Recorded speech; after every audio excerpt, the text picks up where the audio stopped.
All right. Well, welcome everybody. Thank you for coming on today and appreciate all of your support through this launch. It's been quite exciting to get this book out in the world. It's taken a long time to get to that spot. So to have so many people supporting it was just huge. So really appreciate it. But really want this to be an open discussion. I can pose some questions as the book discussion, but also wanted for all of you, if you have comments after reading the book or observations, we want this to be a sharing time for all of us to share our story as well, especially if you read the book, you read a lot about my story. So I'm happy to answer any questions on that, but also want to hear your story or maybe some observations you had about yourself reading the book too. So want to start there for anyone that has things that you want to go over today to make sure we get to those first. And feel free, if your cameras aren't on, to put comments in the chat area as well.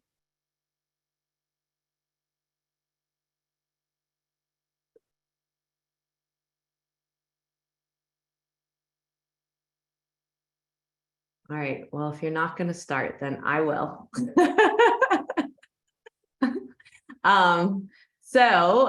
For those of you, and I've got a little presentation here, I will put that up on the screen and share my screen here.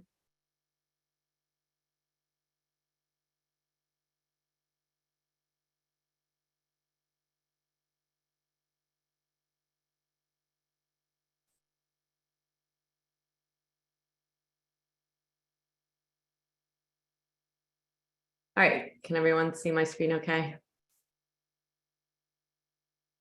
Cool. All right. So the beginning of the book, I talked about just the power of our backstories. So most of us go through life, through work, making assessments about one another, and we don't really even intend to do it. It's just a natural course of our humanness, of assessing, each person we're in a meeting with or who we're encountering, or maybe someone that we meet brand new. And a lot of times we make that assessment without even stopping to pause, to step back, to even think about why we have that belief about that person, even though we just met them, or maybe we've had stories in the past about other people like them, or we've been told things about that person as well. And so I really start with that because writing this book has been a journey of its own. And one of the reasons I wrote this story is because I think, like all of us, we make assumptions about the person we see and think, oh, everything comes easy for that person. Or we look at their social media pages, we look at, their experience and their, all their career accolades, and we just make assumptions based on that rather than thinking about who we really are and asking those questions. And typically we do not put, up on social media who we really are. And so I really started the book talking about this journey of, once I was in my 30s, really stepping back. I had become a CPA firm partner. It was a goal that I had for many, many years since I was in high school. And the reason I had that goal was because I had known about my grandfather being a CPA, and that's why I became a CPA. But I had also had a lot of traumatic experiences in my personal life, and our family lost everything financially. And I knew I couldn't go into music because of watching that experience with my family. And so I turned to accounting, knowing that it was the safe, secure career that I had. And I worked and worked and worked till I became partner in a CPA firm early in my 30s. And when I became a partner, that was really when everything kind of broke apart. because I wasn't as happy that I had gotten there as I thought I was going to be by having that accomplishment. And it really made me step back and think about what are the things that I really wanted in my life, or who was I really doing these accomplishments for? And so we all have these moments that kind of shift us. And I talked about, like, even when I started my speaking career, all these people were coming up, wanting to know how they become a speaker, how they become a consultant, or looking at the accomplishments that I had. And underneath, I kept thinking, you don't really know how much I've gone through, and maybe you wouldn't respect me if you really knew who I was and what I had gone through and so forth. And we all have those things that we are pushing down in order to show up in the world the way that we need to. And I have a strong belief, and it's definitely come out through book discussions like this with others, that if we knew the more human side of every person that we worked with or had that was working for us, how that would change the conversations at work and so forth. So just want to put out the question to all of you. Why did you decide to become who you are? Why did you choose the career that you're in? And have you noticed that any of your backstory or patterns are reasons that you either went in your career or now are holding you back, or things that you need to step back and assess yourself in order to make that shift and move forward? So would love to hear your comments on that. And if you have any thoughts as I was telling my story or reading it.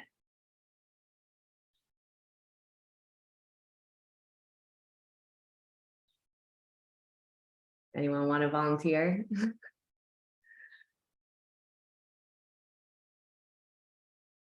Yeah, Alun, go right ahead. Yeah, let me just get the chat off my screen. I mean, I read that first chapter and linked it, I suppose, to what I had gone through a few years ago, where I was unhappy personally, unhappy in business life, and did a huge amount of therapy over the course of 2 years, over with the same therapist, but in, I think, 3 different sort of batches of therapy, and I've come out the other side and feel that I can be much more honest with customers, with clients, and just feel a huge amount better about life, really, now that I've just sort of got that off my chest, not in a book, but at least to some people and to the therapist, and feel as if I can be more genuine and feel that I perform better when actually talking to people, because I am that much more genuine and happy to share things. So what is it that got you to go to the therapist in the first place, or why did you feel the need to start changing how you were going about life? It was reaching towards the bottom of a barrel and struggling in my personal life, and having parts of elements of self-harm. I said, yeah, it was self-harm. And just going through that sort of 2 or 3 year period has made me realize the importance of actually being genuine and being, who I am, and not trying to be somebody else, I suppose. And it was interesting that a lot of the therapy work then went back to my backstory with my father when I was, growing up. So it really sort of resonated with me. But I don't know, Amy, do you feel that perhaps 5 years ago, you probably couldn't have written that book, or it wouldn't have been accepted as widely as perhaps it is today, because people are more likely to talk about their feelings today as opposed to 5 or 6 years ago? Yeah, it's a good question and hard to measure. I think after COVID, I think people are on more of a self journey than ever before. So the timing of the book is actually good, honestly. The book was originally supposed to come out March 2020. Luckily, it didn't. But it was in a lot different spot at that time. I ended up having to switch publishers because I wasn't happy with the publisher and how they had edited the book. And interestingly enough, that editor had backstories of family trauma and started inserting their own stories into my book. So that's why I had to shift publishers and pretty much redo the book. But that was definitely a learning experience because one of the most important things to me in the book is exactly what you just shared, is that you could tap into your own story. And so it did take a really long time to write the book because I didn't want to go too deep into any one story so that you got lost in my story versus tapping into your own. So getting these stories into a place where they exposed enough to allow people to do their own self-exploration was the most important thing. And what things to take in and take out. So this book was reworked for many, many years before taking it out. But I would say it is interesting how open people are to a book like this right now. And I, first of all, want to thank you for being so open on this call and sharing your story. That one of the things that's most important is, again, what I said is you look on the outside of people at work and see one thing. And when you are sharing your personal story, how much that changes and shifts the connections that you make with people. You actually, it makes the bond stronger, where I think for so many years, we were looked at as if we exposed ourselves, then that's not appropriate in business or people wouldn't respect you. So that's why it's taken so long for me to put a book out like this, for sure. I can imagine. Thank you. Yeah. Yeah. Thank you for sharing that. Who else would like to share? Amy, it's Randy Crabtree. You Hi, mind if I Randy. jump in? Yeah. All right. And great seeing you last week. Great seeing you too. I think I might have mentioned to you, I watched your presentation last week and I was thinking, I think we might be the same person. But I don't know if you and I have talked about this or not, but when you wrote this book, it was just that whole disconnect to connect, just the title just captured me. And just if we're talking backstories, my story was 9 years ago, I had a stroke. And after I am like, everybody should, if you're a stroke survivor, you should want to be me physically, because I have no restrictions. Amazing. Yeah, but mentally for 5 years, I struggled afterwards because it was the thing, I'm going to die every time something went through your head. I'm not going to survive this time. And so going through 5 years of depression and panic attacks and PTSD and all that, when I came out of that, it was kind of the whole thing is like, I just want to concentrate on the things I'm passionate about. And I didn't realize at the time, I was managing partner of our firm. I was like, looking back, I wasn't passionate about that. I didn't enjoy it. I really wasn't even good at it, probably.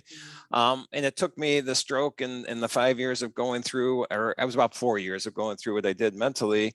But when I came out the other side of that, it's like, okay, I'm going to redefine everything I do in this job and this role in this business that I had started 16 years ago, and realized I didn't have to be a managing partner. That wasn't my identity and that wasn't my passion. And so when you can come through something like that and realize, you find that intersection between your skills and your passion and then make that your career, it's like I'm living a dream life for the last 5 years now since then. So that's why when I saw that disconnecting from these things that I really didn't need to be doing and finding that intersection, it's just been awesome. So I appreciate everything that you do. Yeah, and thank you so much for sharing that. And I think so many of us end up down a path and then we get there and we're like, wait, this is it.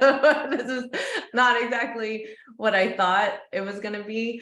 And I have thought about that in another way too, because what's interesting to me, and the part I don't know, and it would be interesting for any of you to think about as well, is if I didn't accomplish it, how would I feel? So I did accomplish it. So I can now say, yeah, that didn't fit me. Or that wasn't, it at least took me to the moment of changing my life. But if I had never accomplished it, would I still be striving for it? And so that's always a question that kind of swirls in me sometimes, is like, is it because you can go back and say, I did get there, but now I want to shift? Because I think people struggle in both directions. And even if you don't actually accomplish the thing that you wanted to accomplish, how do you let go of it still? You know, letting go of that dream is hard either way. Yeah. Yeah, I agree with you on that. But I try not to regret anything. Mhm. And that's another thing I've learned. You know what? Because I love where I am right now. I love Yeah. my family. I love my kids. I love my wife. I love everything I do. I love my job. Which sounds like you're not going to believe me, but I do. I love everything right now. And if one thing changed in the past because I didn't accomplish it, then I wanted to, I won't be the person I am today. And I really like where I am today. So I try not to have any of those regrets and looking back. Yeah, and I think that's so important, because even the hard stuff actually taught you how to get here. Yep. Awesome. Anyone else like to share?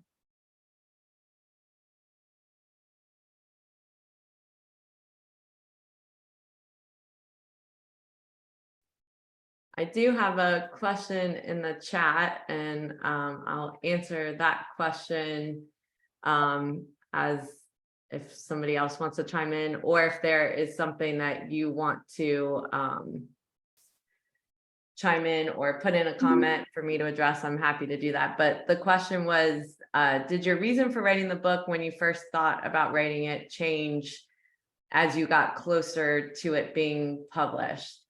And my reason for writing the book, and I talk about it in the book, is that when I went in therapy in my 30s, it was really, really intense. It was like 3-hour sessions every week, if not twice a week for a while, and I called it deprogramming. There was a lot of belief systems that I weren't sure if they were mine or somebody else's. And I think also as we grow up, we have these thoughts when we're 16 of what our dreams are or how we want life to go, but we don't necessarily assess it again as an adult. Is that truly how I feel now? And so there was a lot of work that went into it. But when I came out of it, there were my therapist had said to me, it's really important that you tell the story, because people aren't going to know someone like you went through this stuff. That's not how they look at you. And I think it's important that you tell it, you know, so you can help other people. And so it was always in my head for years. So, you know, 17 years ago that was. And I would leave stories in my phone as I would think of them if I ever wrote the book. And then about 6 years ago, I decided to go to, since I was going full time into speaking, I decided to go into a speaker training. I had never, after all the years of speaking, I had never actually gone to a training for it. And when I went into the training, they had asked, is there a book that you want to write? And I said, well, I'm just going to bring Business Balance Bliss, because that was the book I had just written. And they said, there's nothing else that you want to create new? And I'm like, well, there's this book I've always thought about writing. It's in my phone, but yeah, I don't know. And they're like, well, just think about it. Well, that's all that happened, was like someone saying to think about it. And then I was like, okay, I'm doing it. And so I started the process of writing the book, and trying to stay true to the fact that this is to help other people. It was a very hard book to write, because I tested the stories on people as I was writing it. Just like I would take one story out of the book and test it with a small group of people and get their feedback. And if they were taking the story the wrong way, or they were getting lost in the story and not understanding the point, I knew I had to keep writing it again differently. And so just sticking with that, and then having to redo that with that other publisher. The intention of the book has always remained that I am exposing this to help others. And I have, with this book coming out, it was actually very unnerving the night before the book came out, because even though I had had tons of reviews, I was not sure how it was going to be received. And I couldn't believe how many people came back with their own stories, and just really opened up and was more transparent because of it. I just had a book session actually in locally here with some leaders in insurance companies. And what came out in that room was huge. And everyone felt differently when we left that meeting about each other and how they connected. And so for me, that's been the point of this book. And I've really been able to stay true to it. It's been hard to stay true to it because people have wanted me to go deeper into my story in the book. And it was very hard to do that because I didn't want to go deeper. I wanted to make sure the book was not just about me, but about the reader. So, Carrie, did you have a question? Yeah, I had a question, and also I have an observation, and then I follow up with your thoughts on it, Okay. which is that so the backstory chapter was really good and also like really triggering for me for some childhood things. And oh gosh, sorry. That's what this is about, is safe. The thing is that people have an image of you, Mhm. and when you share some of your backstory or explain it, what I either fear or have found is that it can define you. Now, it just changed your whole definition. It's not, you aren't who you were, none of your accomplishments, none of your successes, you're just this. Mhm. You know, this is who you are, this girl that came out of this, right? And there's a few reasons why I have observed that, the reason why I didn't tell people things about my life for a very long time, and now very sparingly, was one, I don't want people to judge me. Two, I don't want them to pity me, right? I hate that when people feel sorry for me. I really hate it. And then the last thing is I don't want them, anytime I do something that they don't like, to attribute it to what my childhood was about. Like, Yeah. oh, she just did this, right? Oh, that's because of all this, stuff from her childhood, right? And it's like, no, I'm trying to tell you, it's not because of that. It's because of a poor leadership decision, or it's because of this or that. But it's like they write you off. This becomes the answer for everything that they can't explain or don't like about you. And so for the longest time, I didn't talk about things. And then I personally had a triggering event at a job. It had never happened to me in my entire career, but a boss that was assigned to me started triggering some really bad memories from the way she was treating me. And I did everything I could. I tried to tolerate it. I went back to therapy. I got on medication and ended up having to tell leadership what was going on because of some false complaints that were filed. And I said, none of these happened. I have documentation, all of this. And on top of that, this is how bad it's been for me, what this person is doing to me. And here are all the results. Here's my medical test. Here's the ER visit. Here's the drugs I'm on, the therapy I'm in. My career shut, my career hit a wall. It hit an absolute wall. At that point, I was like persona non grata. And so it was, and I didn't even really go into the backstory, but I felt like because I said this person's treatment of me has triggered some things that I don't need to talk to you about, and here's the results of it, and I'm getting help for that. The whole point of doing that was to say, you need to do something about this because I'm not the only one, but it turned into being about me. So I know that was a lot, but what I was trying to get to was, I love that you sharing this, but there's part of me in my head that says, well, now that you're self-employed and successful and an established thought leader, you can do this, but I couldn't do this. And someone else maybe couldn't do this because this will define them. What do you think about that? So I totally get you. And first of all, thank you for sharing that. Thank you. And honestly, that was my struggle putting out. And I would say, I realized I'm not in a corporation putting this out, but it was a concern because there were things I was writing in my own weaknesses at work that I knew were my weaknesses that one day someone could use against me. Like that's definitely very real. And also, like I talk about in the book, would people still respect me as a thought leader, knowing who I am? So honestly, my first review of this, and this was in 2019, I sent it to people, one of them being on here, Byron, Patrick, that I knew, Yeah. but did not know my backstory. So I have I was just gonna say, did he know your backstory before he sent it? Okay, no. I like that. Yeah, that's And I sent it to men, I sent it to women, I Yeah. sent it to all people that would not have known my story. So I did, of course, to my friends and family send it. Yeah.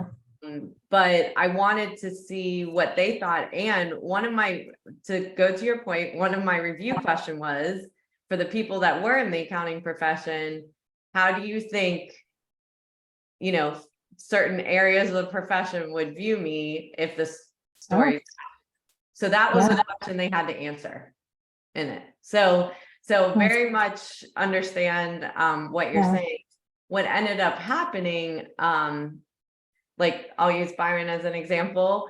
He ended up reading the book, is emailing me like, I had no idea this book is so important, and then gave it to his daughter. I read that. I think that was in his Yeah. review or his at the beginning. That was really nice. Yeah, and then there was another reviewer that did something similar, and I didn't know that he had gone through a similar situation of with his family and so forth, and someone else that I had known.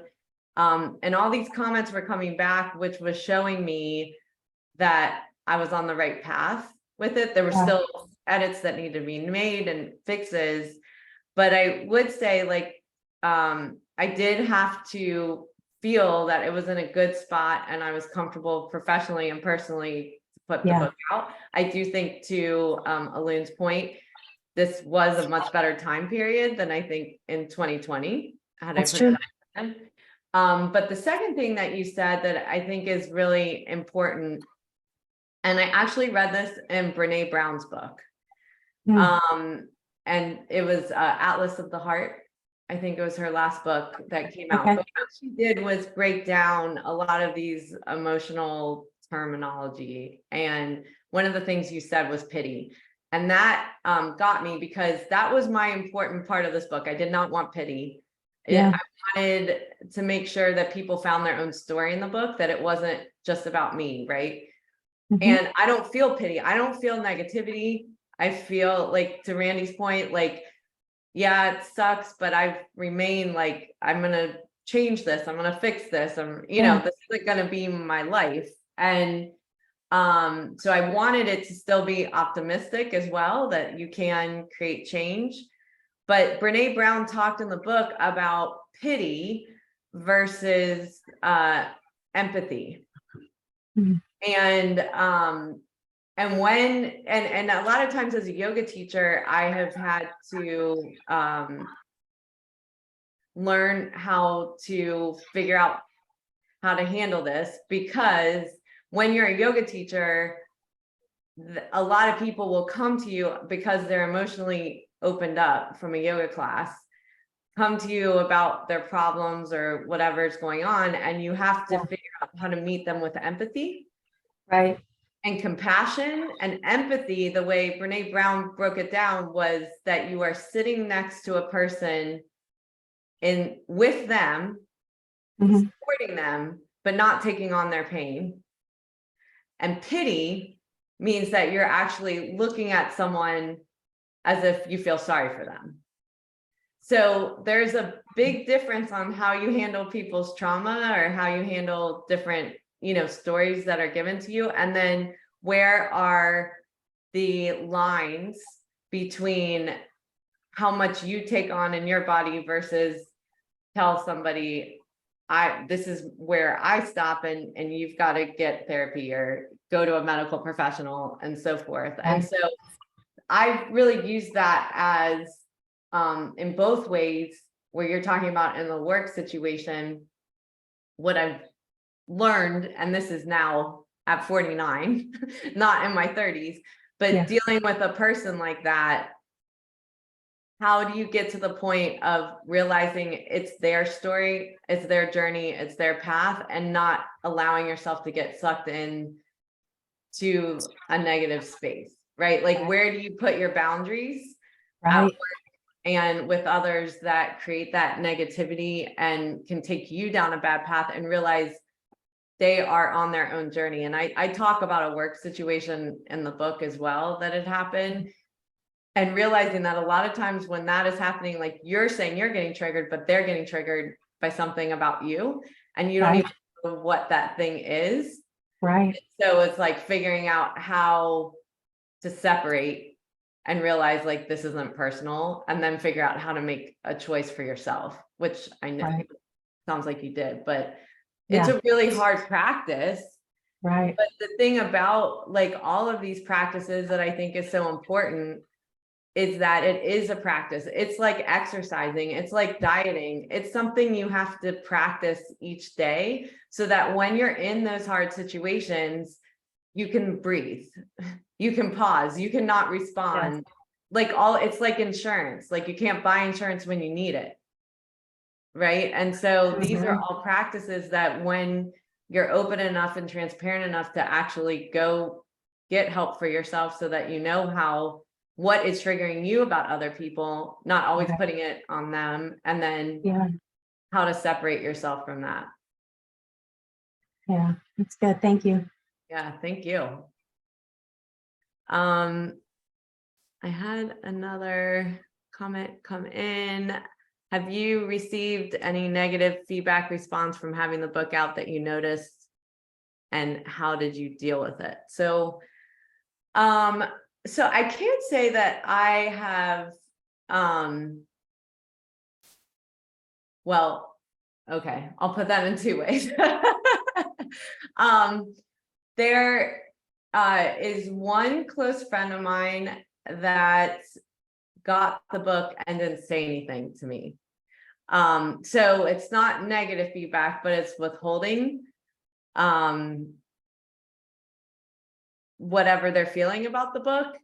And that was an interesting experience to go through, because again, you can't help but go, that's a little strange. This is someone I'm close with. They knew how important the book was, and they're not saying anything purposely, which the silence to me is negative feedback. Right. And that is how I'm interpreting it. And again, that same thing that I have talked about, the one thing that I have tried to practice, a great person, if you're into mindfulness practices, his name is Eckhart Tolle, if any of you have read or listened to his stuff. But it's all about being present. And so one thing that I've kept in my head about this book, because I know for some people it can be triggering, and I've tried to make it as safe as possible.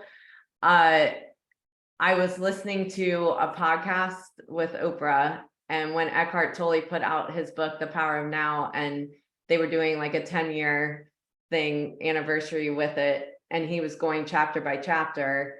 And in that podcast, a caller called in to say whatever they had to say about the book. They didn't buy into it. They weren't agreeing with him. He let them go on and on about it. And then when the caller finished, he said to him, "This is what you should do in this moment." He said, "You should close the book, put it back on the shelf, and take it down when you're ready to read it." And so I think that's the important part of putting a book out like this, is that not everybody's ready for that information. Like, you come to a point in your life when you're ready for it.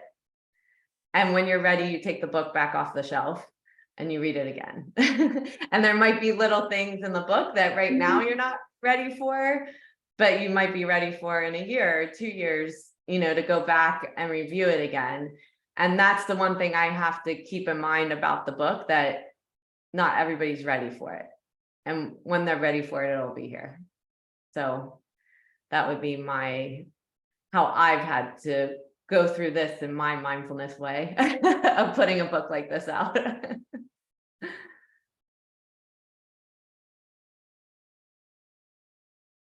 Anyone else? If I can go to another part of this. So, another thing that all of this that we are talking about is that our past can trap us. So some of the things that, Carrie talked about, Alun talked about, these are things that when we don't release them, it can trap us and then maybe change our behavior toward others, right? And so there is a piece of this of like, what's our 100% responsibility? And I talk about that in the book as well, that, this was something my parents would do over and over again, is blame their behavior on something that happened to them in the past. And as a teenager, I started stepping back and thinking about, when is it their turn to be responsible? Like, when do you not blame someone again? And I think when I had children, that was the first time it really broke in me, that I realized like their behavior was not okay. But how do you actually change that pattern of behavior yourself? And that pattern of behavior is really hard because, and I talk about this in the book, that a lot of times we get the same feedback over and over. We get it in our jobs, we get it from our friends, we get it from our family, but we don't necessarily like hearing what it is. But we can actually see that there's a pattern. And it's whether we've decided to actually step back, observe it, maybe change how we might respond to something. And so that's when we really have to, really take stock of what our beliefs are and how do we shift it. And so in the book, I talk about like, there are moments, and I think too many times when we're going through the process of making change, and making change as an adult is way harder than making change as a child, because our brains are not as flexible.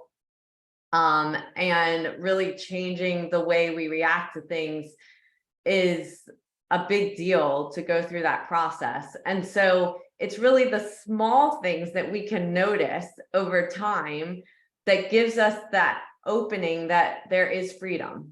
There's freedom in the small changes that we make and celebrating those small changes. So in the book, I talk about how to actually think about these thoughts that we have in our head. So I thought we might do that together on this call. And it's just a couple minutes of just observation. So if all of you want to participate, we're going to do just a short 2-minute meditation, but I'm going to ask you some questions in that. So if you want to just close your eyes, get comfortable in your chair, and just sit back in your chair.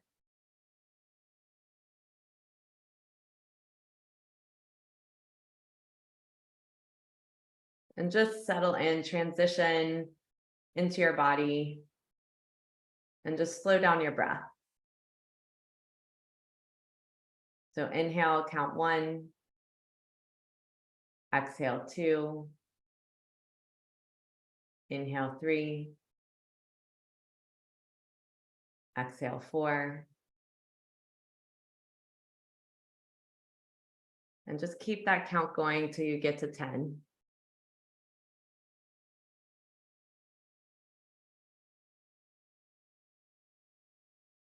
And then maybe reset that count just so that you can get in the present moment and still.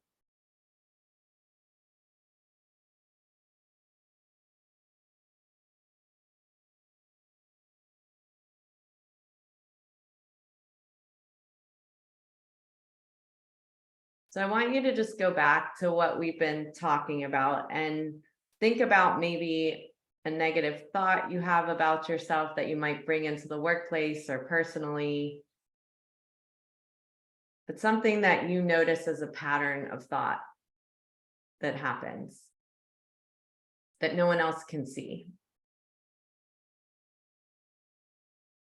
And when you have that thought, can you know if that thought is absolutely true? Just answer yes or no.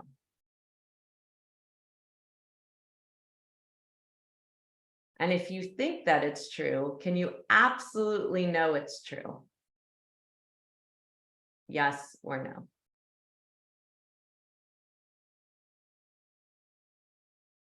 And when that thought happens in your mind, how do you react? What changes in your energy when you believe that thought about yourself?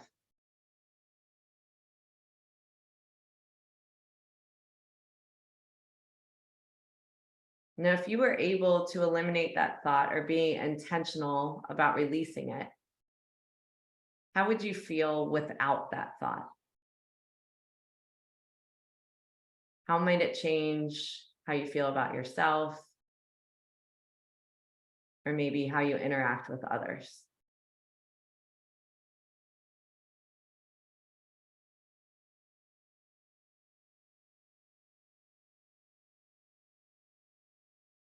Just allow that to settle in.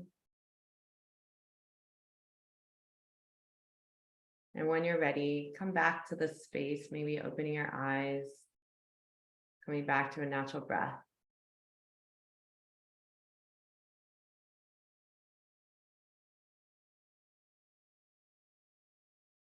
So for those of you that were able to center yourself, I'm going to ask you the next question. What did you come up with of what would be true for you without that thought? If you were able to not have that thought anymore, how would that change your energy or maybe how you'd react to the people around you?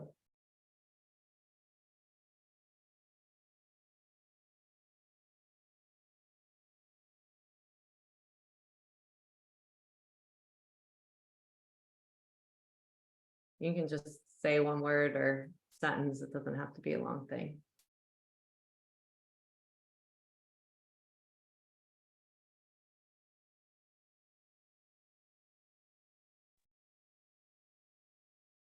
More confident. Relieved. I felt taller.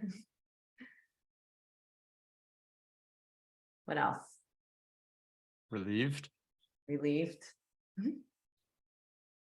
Jinx, Byron.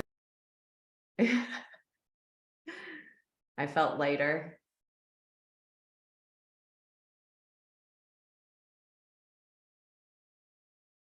So the reason that it's important to go through that exercise yourself of when you start having those thoughts that go on in the day is that we go through life having all these different conversations with people, whether it's meetings, whether it's people that work for us or we work for.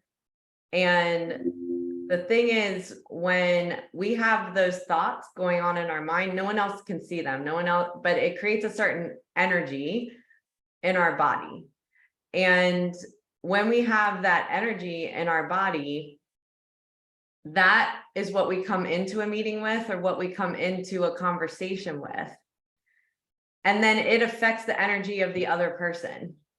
And so, for instance, if Carrie said more confident, if she's not feeling confident, she's going to overcompensate in that meeting, then somebody else is going to react to that. And then whatever energy they've got about their thought about themselves that they're not going to expose to you. And so what happens is we think we know what's happened between two people or with another person, but we actually don't know what our part was in creating the energy in that situation because of our own self-talk. So having a moment to just reset is really, really important so that we can get to the point of being able to open ourselves up more and understand how we're affecting a situation. So I talk about in the book about 100% responsibility. And so when we have a negative situation happen in our life, or with another person, or maybe it's even an achievement we want and so forth, one of the things that's really important is that we step back from the situation, we take this moment to pause and we ask ourselves, what was our 100% responsibility in that outcome? And a lot of times we don't do that, but if more people were able to do that in the workplace, it actually can shift how we're actually feeling about one another and how we go about those meetings. So I talk about habits and how this actually is something that we don't even realize we've created over time. It's something that we've acquired, our behavior that has just become secondhand. And it's something we repeat over and over again. So if we want to change something, it's really important that we go through the process of actually practicing changing it. So you can use this as that thought that came up for you that was a negative self-talk, to yourself, of how you can actually change it. And the first thing to do is recognize the behavior. So I have a silly little example on here, but my example of the behavior was eating dessert. That I didn't want to eat dessert every night. So it is something that it's like my fail-safe. Like, I love chocolate. It makes me feel good. So how do I actually stop from doing that? So I have to recognize that it's a habit. I have to figure out what is the trigger that's making me continue to do it, of why I feel that way or why it's happening. And then what is actually the stimulus that creates it? Is it the time of day? Is it the people that are around me? Is it the emotion that I feel? Is it the location or something that happens prior to it? So one of the things that I did with this in order to create a new habit was actually think about meditating was not a natural thing for me. So most people think just because I'm a yogi, I like to meditate. That's not true. So I like yoga, but meditation was definitely something that was a work in progress for me to actually sit still for a period of time. So what I had to do was, just like exercise, just like a diet, anything that you want to change, you have to change the actual pattern. And the pattern was, first I had to say, what I want to do is meditate. So the trigger is that I want to do it at a certain time of day because it's not comfortable for me to actually sit still and do that. So in order for me to do it, I've got to create the environment for me to do this each day. So the first thing is the time of day. So I'm going to do it right after I wake up in the morning. Are there people around or no people around? I wanted it to be in my bedroom where it was dark, where I wasn't getting interrupted. What kind of emotion that I had about it, because sometimes I'm tired, I don't feel like doing it, and so forth. The preceding action is waking up, and the location was that I actually took a meditation pillow. I put it in my bedroom so that when I woke up every day, I saw the meditation pillow. Now, the reason that that is an important trigger is that when I walk past the meditation pillow, if I choose to not meditate, it is now triggering in my mind, like, shoot, I meant to meditate. So I need to go do that. It's going to pull me in that direction. So if I'm trying to change a habit, what kind of visual thing can you do in your life so that you are feeling that pull to actually do it, blocking time on your calendar, whatever it is? Or if it's something in a negative thought, how do you assess that thought every day and do it? And one thing with meditation or getting still that was really important is that I didn't make it like you had to sit there for 20 minutes. Like, start with 2 minutes, then 3 minutes, then 5 minutes. Like, you can extend the amount of time. And I found that my limit was 10 minutes. After 10 minutes, I was getting too antsy. It wasn't working for me. So it doesn't matter, because if I'm actually getting release in the 10 minutes and actually getting that stillness, that was the most important thing. And the purpose of meditation, and not that meditation works for anyone, everyone, but I'm just using this as an example. But for me, was to observe what was going on when I woke up in the morning internally, so that if there were things that I needed to do to offset that energy, to make sure I wasn't tired, or, there was something that was frustrating me, or I was sad about something, how can I unravel that before I go into my day? So that's something that was really important for me. But is there anything that any of you have had where there's a pattern or habit at work that you either have changed or you plan to change it based on that own observation of yourself?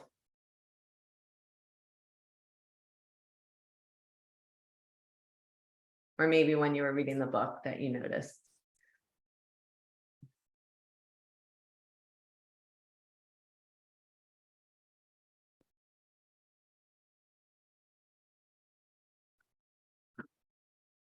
Well, why plan? That's what I do. I plan. And I try to get myself to stop planning and do it. I mean, that sounds trite. That sounds like, oh, yeah, No. well, we all know that. Yeah, But to substitute the planning and saying, stop, stop planning. You're spending all that time planning and then you go and you have some ice cream. right. Um, So how do you trigger to stop it? What is the observation to get it to stop? well, self-awareness is Mhm. is so critical. And if you can learn to observe yourself and make planning, well, not really to say the enemy, but make planning the no. And so when you find yourself planning but that's the thing, you have to find yourself. You have to see that you're in that mode, you're pulling your same old tricks, and stop it and just turn and get down to it. Yes. And I think this is a really important point that you're saying, is that we never get to the finish line with anything in our life, because there's always other things that are thrown in as we go through our lives. But the important part is awareness to what you're saying, Lee, is that when we get to the point when we can be more aware of ourselves and when we're feeling off, that's the goal. So that we can take those moments and those pauses, like you talked about, and shift and say, I need to do something different in this situation. I'm aware I'm going down that path. But when we're not aware, we just keep going down that path and getting frustrated and so forth. So that's such a good point, and I'm so glad that you brought that up. Thank you. And I see Jean has her hand up. Yeah, Amy, I really enjoy hearing your story, because you're right. People wouldn't know your story if you didn't share it, and they would just assume whatever they, think about you, right? Because of what they see now. And so your question about like these mindful moments, I'm with you. Meditation is not something that comes easy to me, but trying to find triggers when you realize like you're having negative thoughts that you need to change. So I had a situation earlier this year where there were some frustrations with my company that I found I was sharing frustrations with employees when I shouldn't be. But I realized it can be a place to vent. And yeah, that kind of came to me later on. But when I realized I'm doing this, I shouldn't be doing this. I don't want to create a toxic environment. It's not my intention. I need a spot to vent. I started reaching out to people who could help me, and through some processes determined that, went through some leadership style exercises and realized with myself and with my business partner that there were pieces of our style that were causing these friction points. And so, just being cognizant and having a label on something is kind of so enlightening to start with, because then you're like, oh, wait, okay, I get it. Now I know what I'm doing. I can work to change that or adjust how I change that, or take a moment to stop and, think about, what's my response going to be? I have a tendency to, I have a partner who's got a lot of strong personality, and it was sending me into fight or flight because I felt like I had to respond to everything right away. And I really don't have to, but I have to just find a way to slow it down. so that I have time to process. So it's Yeah, challenging. I'm looking forward to reading your book. I've not read it yet, but I'm looking forward to reading it. awesome. So I think that, so important to understand what triggers you. Was there anyone that actually said to you, like, what started you down the path of knowing that you were talking to employees about things you shouldn't? Did an employee say something to you, or did someone else? No, I realized, and these were not just like lower level, they were sort of higher level employees. And I kind of realized that one, I didn't feel right doing it. I'm the boss, I shouldn't be complaining about my partner. I knew it was wrong. And so I needed to have it another way. And I also, before I started my company, my old company, I was unhappy for a while, and I was in this position when anybody asked me something about it, I'd always be complaining about it. And I was just like, I don't want to fall into that again. I was so happy when I started my company. So I wanted to understand why I was not being happy. Yeah. But it was really, going through, we have a business coach, so I actually reached out to him separately for some coaching in terms of dealing with these situations. And that's, we went through the leadership exercises in that. And it was kind of going through that process and realizing it that, okay, I get it. We have two different leadership styles. I can work with this. And then there was some more sharing when we had our last management meeting. So that was helpful too. But it's a continual process. Yeah, I love that. So important that we observe that, because as leaders, that energy gets contagious. I guess I'd say it wasn't the leader I wanted to be. Yeah, but having that awareness and just vulnerability to change that, because I think a lot of people will put up the wall right there and say, I'm not going to change, this is the way I am, and so forth. So I think that's huge, to be able to do that yourself. That, like, when we talk about small moments of freedom where you get, where you're changing your thought process, that's it. That's huge. Yeah, thank you for sharing. Well, we're coming out of time, so if there's anything else anyone wants me to address, I'm happy to address it as we're closing out. But I do want to just give so much gratitude to all of you for supporting the book, being on today, asking your questions as well, and making this a very open conversation. So I appreciate that.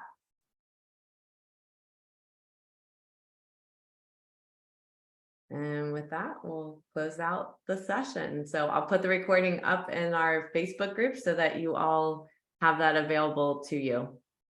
Thank you all. Thank you.